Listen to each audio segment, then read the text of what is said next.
नमस्कार बंधुरा स्मृतिरेखा क्रिएशने आपनादेर सबाइके स्वागत जानाई। आज आमी आपनादेर साथे करलार एक रेसिपि शेयर करब। अनेक दिन आपनादेर साथे उচ্ছে बा करला दिए कोनो रेसिपि शेयर करिनी। आज आमी जे रेसिपिटा बानाबो सेटा किन्तु खेते दारुण लागे। अनेकेई उচ্ছে करला तेतो हय बोले खेते चाय ना, किन्तु आमी जेभाবে आजके रान्नाटा करेছি এইভাবে করে খেয়ে দেখবেন। आशा करी आपनादेर बाড়ির सकलेই खेते पछंद करबे। आसुन देखे नेওয়া যাক আমার আজকের এই রেসিপি। এখানে দেখুন चारटे करला आमी पातला करे केटे निয়েছি और बीजगुलो फेले दिएছি, धुए स्ट्रेनारेर ऊपर रेखे दिएছি। आपनारा चाइले बीजगुलो रेखे दिते पारेन। एबार ग्यासे एकटा कड़ाई बसिए दिए कड़ाइर मধ্যে दिए दिलाम बेश किछुटा सर्षेर तेल। तेलेर परिमाणटा एकटु बेशिई दिलाम। तेलटा भालो करे गरम करे निये केटे धुए राखा करलागुलो दिए दिচ্ছি। आमी এই রেসিপিটা করলা দিয়ে করছি, আপনারা উচ্ছে দিয়েও করতে পারেন। আর আমি এই করলাগুলো ভেজে নিচ্ছি। আপনারা চাইলে করলা সেদ্ধ দিয়েও কিন্তু রেসিপিটা করতে পারেন। করলার সাথে আলু সেদ্ধ করে দিতে পারেন।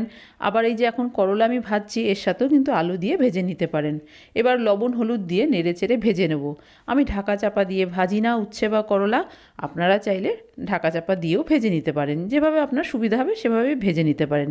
আমি গ্যাসের ফ্লেমটা মিডিয়ামে রেখে করলাটা ভেজে নেব। দেখুন করলাটা কিন্তু বেশ অনেকটাই মজে গেছে। ভালো করে নেড়েচেড়ে আরও একটু ভেজে নিতে হবে।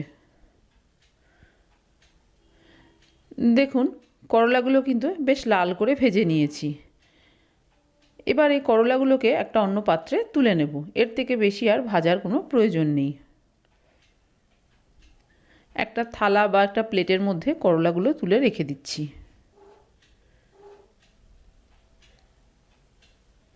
সব করলা তুলে নিয়েছি। এবার এই কড়াইয়ের মধ্যে আরও কিছুটা সর্ষের তেল দিয়ে দেব। তেলটা ভালো করে গরম করে নিয়ে এর মধ্যে দিয়ে দিলাম হাফ চামচ কালো জিরে আর দিয়ে দিচ্ছি একটা শুকনো লঙ্কা। একটু ভেজে নেব। শুকনো লঙ্কাটা বেশ একটু লাল করে ভেজে নেব। দেখুন শুকনো লঙ্কাটা বেশ লাল করে ভেজে নিয়েছি। এবার এই শুকনো লঙ্কাটা আমি তেল থেকে তুলে করলা ভাজা যে প্লেটে রেখেছি সেই প্লেটের মধ্যেই রেখে দিচ্ছি। আপনারা চাইলে শুকনো লঙ্কা আরও বেশি দিতে পারেন যদি ঝাল বেশি পছন্দ করেন। এবার দিয়ে দিলাম 5 কোয়া রসুন। রসুনটা দিয়েও একটু নেড়েচেড়ে ভেজে নিচ্ছি। গ্যাসের ফ্লেমটা কিন্তু মিডিয়ামে রেখেছি, না হলে সব কিছু বেশি ভাজা হয়ে যাবে, তখন খেতে ভালো লাগবে না। একটা পেঁয়াজ কুচি দিয়ে দিলাম আর দুটো চেরা কাঁচা লঙ্কা দিয়ে দিলাম। এবার এই সব কিছু ভালো করে একটু লাল করে ভেজে নেব। দেখুন বেশ লাল করে ভেজে নিয়েছি। এবার এই পেঁয়াজ রসুন কাঁচা লঙ্কা কালো জিরে ওই করলা যে ভাজা যেখানে রেখেছি সেই প্লেটে রেখে দিলাম। একটু ঠান্ডা হয়ে গেছে। এবার এগুলো আমি সব একসাথে মেখে নেব। প্রথমেই শুকনো লঙ্কাগুলো একটু মেখে নিচ্ছি। আমি প্রথমে লবণ দিচ্ছি না, যেহেতু করলা ভাজার সময় লবণ দিয়েছি সেই জন্য আগে মেখে নিই, যদি প্রয়োজন হয় পরে লবণ দিয়ে দেব।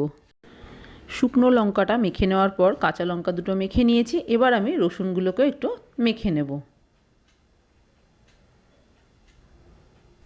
সব কটা রসুন ভালো করে মেখে নিলাম। সব কিছুই খুব ভালো করে এবার মেখে নিতে হবে। করলার সাথে যদি আপনারা আলু ব্যবহার করেন তাহলে কিন্তু খেতে আরও টেস্ট ভালো হবে।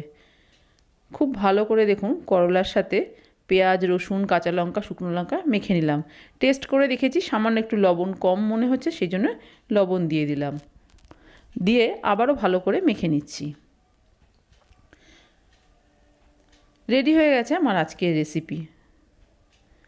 তৈরি হয়ে গেছে আমার আজকের সহজ রেসিপি করলা বা উচ্ছে ভর্তা। গরম গরম ভাতের সাথে কিন্তু দারুণ লাগে। আমরা বিভিন্ন রকম সবজি দিয়ে ভর্তা করে খেয়ে থাকি। একবার এভাবে করলা বা উচ্ছে ভর্তা করে খেয়ে দেখবেন। আশা করি আপনাদের বাড়ির সকলেরই ভালো লাগবে। আর যদি ভালো লেগে থাকে তাহলে প্লিজ একটা লাইক শেয়ার কমেন্ট করবেন।